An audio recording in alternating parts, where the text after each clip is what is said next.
Hello students, here Akriti Srivastav, an assistant professor in Dayal Group of Institution. Today we are going to discuss a topic, social issues of e-commerce. In the last lecture we discussed how ethical and legal both issues are affecting e-commerce, and today we will discuss how social issues are also arising in the e-commerce. So students, as we know, e-commerce is commonly known as electronic commerce and today already turned into a virtual main road of the world. Virtual main road because आप भी देख रहे हैं कि आज हम जो चीज़ें फेस टू फेस नहीं कर रहे हैं, जाकर नहीं कर रहे हैं, वो हम on the digital media use कर रहे हैं. तो एक तरह से हमारा पूरा transaction buying and selling process ये थ्रू ई कॉमर्स ही हो रहा है. देखिए, सिर्फ बाइंग और सेलिंग जो होता है ये एक एंड कस्टमर पर पहुंचने के बाद होता है, लेकिन एंड कस्टमर तक पहुंचने से पहले बहुत सारे ई कॉमर्स के प्रोसेस हैं जिसे एक ओनर को, एक बिजनेस को फेस करना होता है. और इन प्रोसेस में मेनली है हमारे पास मैनेजमेंट, सबसे बड़ा इंपॉर्टेंट पार्ट है. Online deal handling, data collection, inventory management, ये सब चीज़ें जो हैं ये एंड कस्टमर तक पहुंचने से पहले ही परफॉर्म होती हैं, क्योंकि एंड कस्टमर फिर एंड टाइम पर अपना जो परफॉर्म करता है, ट्रांजैक्शन करता है और उसके बाद फिर वो पहुंचता है. तो वहाँ उसके बाद का प्रोसेस तो अलग है, लेकिन उससे पहले भी बहुत सारे प्रोसेस हैं जिसमें आपने देखा होगा कि कस्टमर जब जाता है, मोबाइल पर जाता है, कोई ऑनलाइन शॉपिंग पोर्टल पर जा रहा है या कुछ भी उसने जो परचेज करना है वहाँ पर अगर वो जा रहा है तो उसमें क्या करता है, सबसे पहले उसे कोई प्रोडक्ट पसंद आता है तो वो डायरेक्ट वहाँ से उसको खरीद नहीं सकता, सेलिंग नहीं कर सकता है. दैट्स वाई वो पूरा डेटा प्रिपेयर करता है. पहले तो उसमें वो साइन इन करता है, साइन इन करने के बाद उसमें जितने प्रोसेस होते हैं, जितनी ब्लैंक होते हैं उनको फिल करता है, तब जाके वो कहीं पर अपने ट्रांजेक्शन तक पहुँचता है. सो दैट्स वाई ये जो प्रोसेस होता है, ये जो स्टेप होता है, ये यहीं पर ख़त्म नहीं होता. इसके बाद क्या होता है, जब वो अपना पूरा इन्वेंट्री कर देता है, इन्वेंट्री करने के बाद जब ऑनलाइन डेटा आता है किसी ओनर के पास, फिर उसका एक और प्रोसेस होता है और तब जाकर के वो आप तक कोई भी प्रोडक्ट पहुंचता है. तो इन प्रोसेस में भी बहुत सारा मैनेजमेंट हमारा इन्वॉल्व है, जो ऑनलाइन बिजनेस का मैनेजमेंट है. लेकिन इसमें भी कुछ ऐसे सोशल इफेक्ट्स हैं जो आपको अराइज हैं और आपके सामने खड़े हैं. तो उन्हीं सोशल इफेक्ट्स को हम आज डिस्कस करेंगे कि किस टाइप के सोशल इफेक्ट हमें नुकसान पहुंचा रहे हैं या अराइज हो रहे हैं. सो in these process there will be some social issues, and the first is security and privacy. Security and privacy इसलिए कि e-commerce is typically a most popular nowadays. तो सिक्योरिटी एंड प्राइवेसी कंसर्न भी उतना ही आजकल सबसे ज़्यादा रिस्की हो गया है कि कोई भी आपका डेटा है, जब आप कुछ भी परचेज करते हैं तो उसमें फीड होता है, और अगर आप जब उसमें फीडिंग कर रहे हैं अपने डेटा की तो वो उसके स्टील होने के चांसेस ज़्यादा बढ़ जाते हैं. तो that's why security and privacy है. लेकिन ये एक बहुत ही छोटा सा पार्ट है जो आपके सामने आ रहा है सिक्योरिटी एंड प्राइवेसी का. इसके कुछ टर्म्स हैं जिसमें सिक्योरिटी एंड प्राइवेसी में नंबर फर्स्ट टर्म आएगा आपका कि जब कोई कस्टमर किसी भी प्रोडक्ट को देखता है तो जस्ट सॉ द पिक्चर, ही और she has just saw the picture, उसने उस पिक्चर को देखा नहीं, यूज़ नहीं किया, टच नहीं किया, सिर्फ देखा है. तो देखने पर कोई भी कस्टमर पहले तो बिलीव नहीं करता है.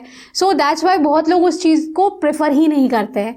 सेकंड नंबर पे आता है transfer of the money. Transfer of the money इसलिए कि जब कैश ऑन डिलीवरी अगर है तब तो ठीक है, लेकिन अगर कैश ऑन डिलीवरी नहीं है तो अगर पहले से ही मांगा जा रहा है, अपना ट्रांजैक्शन में अगर प्रोसेस माना जा रहा है कि मनी आपको करना है ट्रांसफ़र, तो कोई भी कस्टमर पहले पीछे हट जाएगा. उसे लगेगा पता नहीं बाद में वो मनी उसे मिलेगा, उसे प्रोडक्ट मिलेगा कि नहीं मिलेगा मनी ट्रांसफ़र करने के बाद.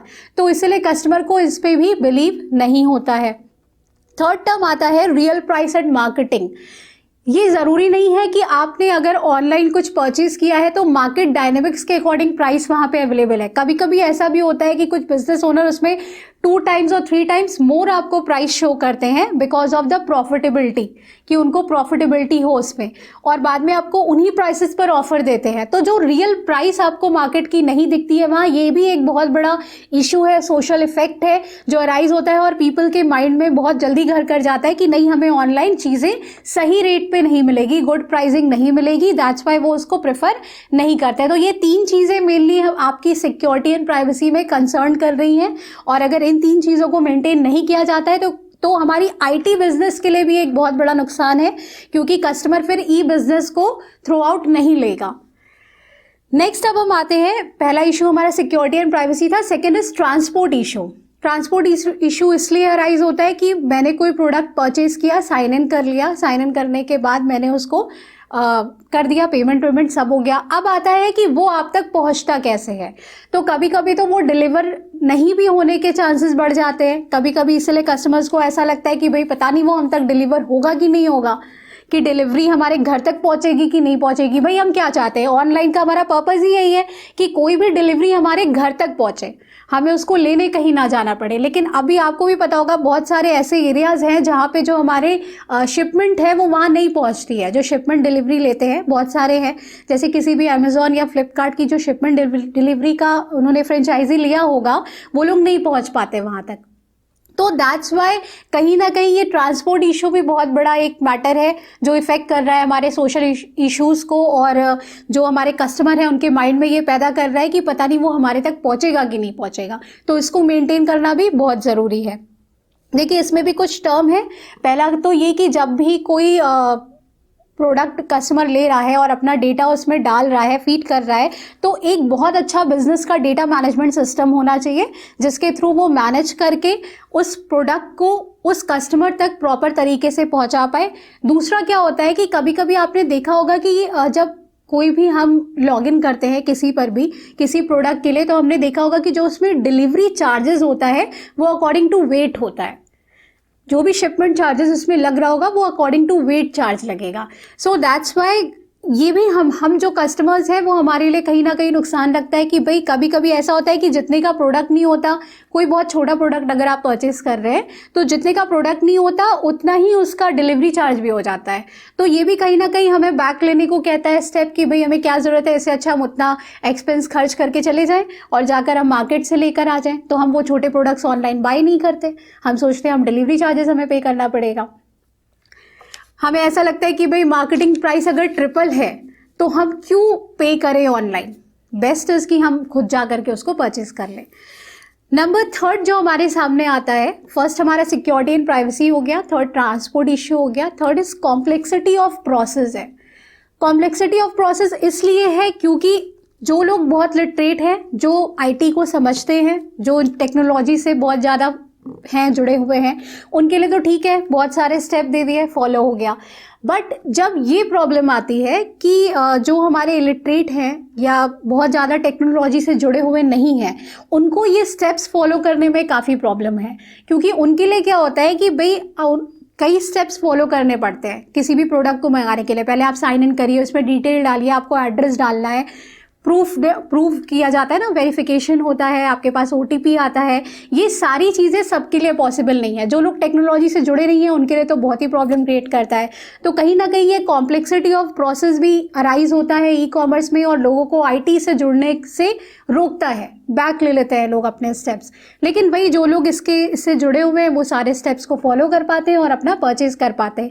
तो कोई भी बिजनेस में जो अगर हम बना रहे हैं कोई कॉम्प्लेक्सिटी, कोई प्रोसेस बनाते हैं तो कॉम्प्लेक्सिटी को हटा के बना रहे हैं, जिससे कि जो हमारी जनरल पब्लिक है, जो हमारे पुअर हैं, वो भी वहाँ तक पहुँच पाए। जो नहीं बहुत ज़्यादा टेक्नोलॉजी से जुड़े हैं उनके लिए भी वो स्टेप्स ईजी हों। सो इस तरीके से आज हमने 3 पॉइंट्स को डिस्कस किया, security and privacy, transport issue and complexity of process. देखिए फर्स्ट हम लोग को ये एक कंक्लूजन ऑल द वे लेना होगा कि भाई सिक्योरिटी एंड प्राइवेसी में हमारे सामने जो भी परचेजिंग को लेके प्रॉब्लम आ रही है, सिक्योरिटी एंड प्राइवेसी को बिल्डअप करने में या कोई भी चीज़ जो ट्रांजैक्शंस हो रहे हैं उनको दूर करना ही होगा। ट्रांसपोर्ट इशू में हमेशा एक गुड प्राइसिंग होनी चाहिए जिससे जो भी उसको परचेज करे उसे लगे कि ऐसा ना लगे कि मार्केटिंग प्राइस से एबव लिया जा रहा है, उसकी प्राइसिंग गुड होनी चाहिए। एंड द थर्ड इज जो भी प्रोसेस हम बनाते हैं कॉम्प्लेक्स ना हो, इसलिए कि वो ऐसा कुछ प्रोसेस हो कि वो ईमेल से वेरीफाई हो जाए आपके, और थ्रू ईमेल पब्लिक को ऐसा लगे, कस्टमर को ऐसा लगे कि उसको परचेस करना इजी है, बहुत ज़्यादा लॉन्ग टर्म प्रोसेस ना हो। So thank you class, keep learning.